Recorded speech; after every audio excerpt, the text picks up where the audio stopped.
नमस्कार आदाब, मेरा नाम है सरवत और आप देख रही हैं ऑर्डिनरी। आपने जो सारे सवाल हमें भेजे थे वो सारे हमारे पास हैं। बहुत बार ऐसा होता है कि हम तुरंत के तुरंत आपको उनका जवाब नहीं दे पाते, पर आप परेशान मत होइए। आपके सारे सवालों के जवाब आपको जरूर मिलेंगे, हर दिन मिलेंगे। कई सारे लोग ऐसे हैं जो नहीं चाहते कि हम उनकी आइडेंटिटी कैमरे पे रिवील करें, पर आप घबराइए मत, हम आपका नाम नहीं लेंगे।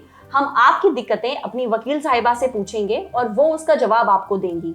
आप वो जवाब सुनिएगा और जैसे जैसे वो आपको गाइड करती हैं आप ठीक वैसे ही करिएगा।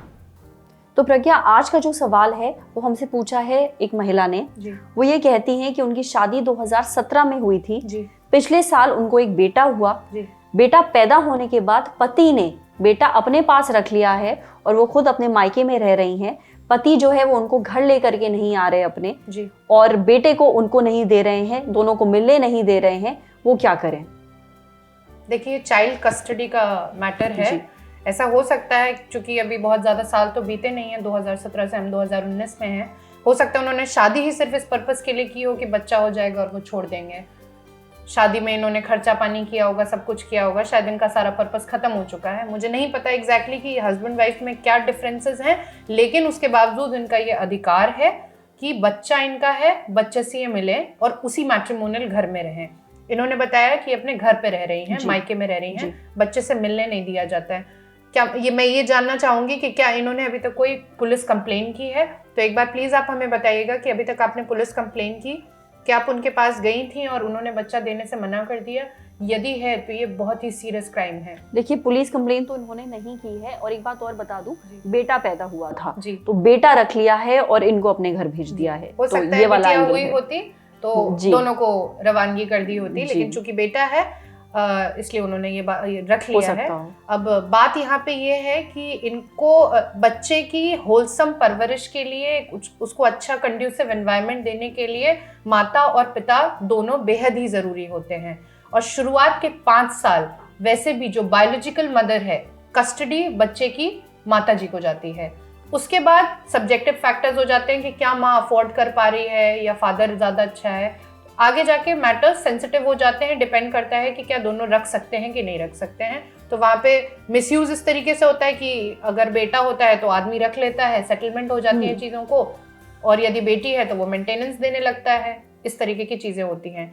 अब चूंकि ये बच्चा बहुत ही छोटा है, 1-1.5 साल का कुल बच्चा है, और मुझे लगता है ये नवजात बच्चों और बच्चे जो हैं, और ये बहुत ही टेंडर एज है बच्चे की, और उसको अपनी माँ की बेहद ज़रूरत है।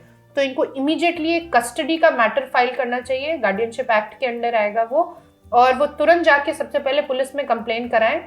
अगर वो ये नहीं करना चाहती हैं तो उससे अच्छा मैं आपको ये सुझाव देना चाहूंगी कि आप जहां पर भी हैं, जिस स्टेट में भी हैं, वहां के हाई कोर्ट में सीधे आप एक रिट डाल सकती हैं।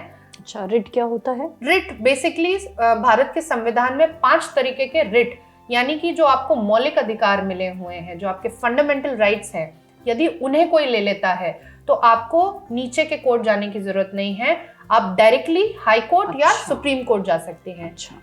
5 तरीके की रिट्स होती है, उनमें से एक रिट है हिबस कॉर्पस। हिबस कॉर्पस का मतलब है टू प्रेजेंट द बॉडी, आप बॉडी को प्रेजेंट करें।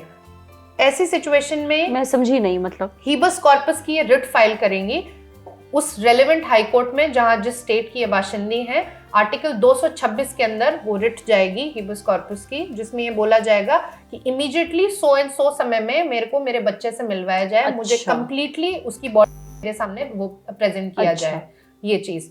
तो ये एक इफेक्टिव रेमेडी है। हाई कोर्ट सिंस इस बात की ग्रेविटी को समझेगा, इसलिए रिट में जाना ज्यादा जरूरी है, क्योंकि कस्टडी की बैटल लंबी चलती रहती है। और होता क्या है यूजुअली, ये मैं प्रैक्टिकल आपको चैलेंज बता रही हूँ, कि यदि जिस भी पेरेंट के पास कस्टडी है और दूसरा पेरेंट चाहता है, तो कभी कभी होता है कि मियाँ बीवी के संबंध आपस में अच्छे नहीं है, एक को विजिटेशन राइट मिल जाता है, एक को कस्टडी मिल जाती है, लेकिन ये विजिटेशन राइट नहीं डिजर्व करती हैं, ये बच्चे के साथ रहना डिजर्व करती हैं।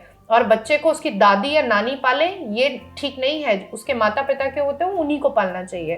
तो इनको कस्टडी तो स्पेसिफिकली मिलेगी सबसे पहले, ठीक है, लेकिन कस्टडी में मैटर लंबे प्रोलॉन्ग हो जाते हैं, क्योंकि एकदम से रातों रात जो जज है वो वहां से हटा के बच्चे को नहीं ला सकता। जी। होता क्या है, जब बच्चा बहुत छोटा होता है और आप उसके दिमाग में बार बार ये चीज पोक करते हैं, तुम्हारी माँ खराब है, ये खराब है, ऐसा खराब है, लोग आपसी मियाँ बीवी आपसी रंजिश को वो करने के लिए बच्चे को वो बनाने लगते हैं और वो उनका यंग माइंड पोल्यूट करते हैं।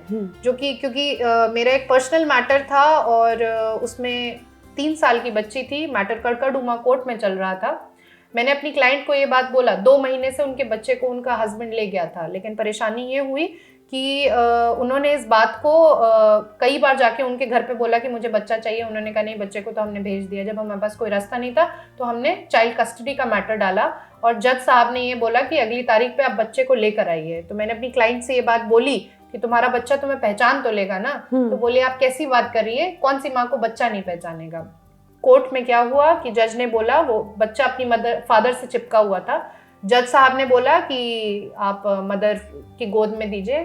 मदर ने हाथ आगे फैलाया और बच्ची ने डर के मारे मुंह फेर लिया, जैसे रुलाई छोटी हो, इस तरीके की सिचुएशन। ये चीजें होती हैं, प्रैक्टिकली होती हैं, हम देखते हैं।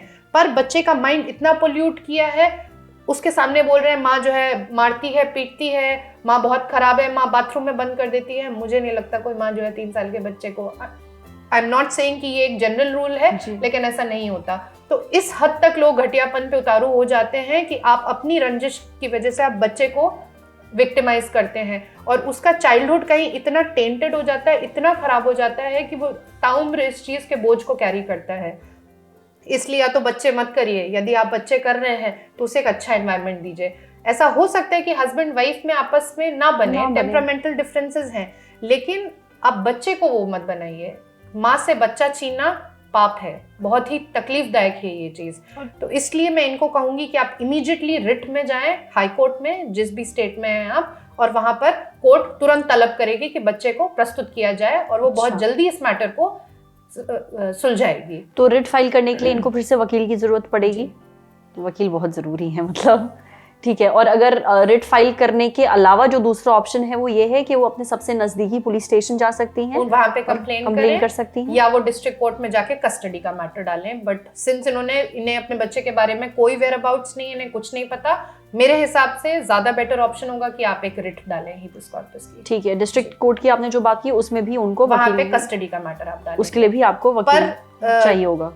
कस्टडी के मैटर्स थोड़े प्रोलॉन्ग हो जाते हैं, मिलते मिलते 1-1.5 साल लग सकता है, बच्चे की उम्र बढ़ने लगती है क्योंकि वो बहुत छोटा बच्चा है। तो अभी हो सकता है माता पिता उसके कुछ समझा रहे हैं, वो इतना नहीं समझ पाए, इतना परिपक्व नहीं है, 1 साल का बच्चा बहुत ही छोटा होता है। लेकिन जैसे जैसे उम्र बढ़ती जाएगी, बार बार बच्चे के दिमाग में पॉइजन किया जा सकता है। इसलिए और मुझे लगता है बच्चा इतना छोटा है कि उसे माँ की सख्त जरूरत है, तो you should go in writ. इसके अलावा आप कोई भी फर्दर डिटेल्स हैं वो आप हमें भेज सकती हैं, हम वहां पे आपको बताएंगे कि आपको क्या करना है। उम्मीद है आपको जो सवाल आपने हमसे पूछा था उसका जवाब हम आपको दे पाए हैं, और हम ये भी आशा करेंगे कि आप अपने बच्चे से जल्द मिल सकें। हम चाहते हैं कि हम ज़्यादा से ज़्यादा महिलाओं की मदद कर सकें, तो इसलिए आप अपनी दिक्कतें खुलकर बिना डरे हमसे शेयर करिए। बहुत बार ऐसा होता है कि कुछ महिलाएं हमें फेसबुक पे मैसेज करती हैं, कुछ हमारे ऑफिस का जो लैंडलाइन है उस पर कॉल करती हैं, कुछ हमें मेल करती हैं। तो आपकी सहूलियत के लिए हम एक मेल आईडी बना रहे हैं जहाँ पे आप लोग हमको अपनी दिक्कतें भेज सकते हैं और वो दिक्कतें हम प्रज्ञा से डायरेक्टली पूछ सकते हैं। वो मेल आईडी क्या है इस वक्त आपकी कंप्यूटर स्क्रीन के ऊपर आ रही होगी या मोबाइल स्क्रीन के ऊपर आ रही होगी। ये मेल आईडी आप नोट कर लीजिए और जो भी अपनी दिक्कतें हैं वो तफसील से लिख करके, डिटेल में लिख करके हमें इस मेल आईडी पे भेज दीजिए। साथ ही अगर आप प्रज्ञा से बात करना चाहते हैं और प्रज्ञा से आपको किसी भी तरीके की कानूनी मदद चाहिए या कोई एडवाइस चाहिए तो प्रज्ञा उसके लिए भी तैयार हैं। उनका पर्सनल नंबर हम आपसे शेयर नहीं कर सकते, वो थोड़ा प्राइवेसी की बात है, पर उनका ट्विटर हैंडल जो है वो इस समय आप हमारी स्क्रीन पे देख सकते हैं। आप वो नोट डाउन कर लीजिए और उस पर आप मैसेज करके प्रज्ञा से बात कर सकते हैं। आपको हमारा ये वीडियो आज कैसा लगा हमें कमेंट सेक्शन में ज़रूर बताइए। अगर ये वीडियो आप फेसबुक पे देख रही हैं तो हमारे फेसबुक पेज को लाइक करिए, और अगर ये वीडियो आप यूट्यूब पे देख रही हैं तो हमारे और नारी यूट्यूब चैनल को सब्सक्राइब करिए। Thank you.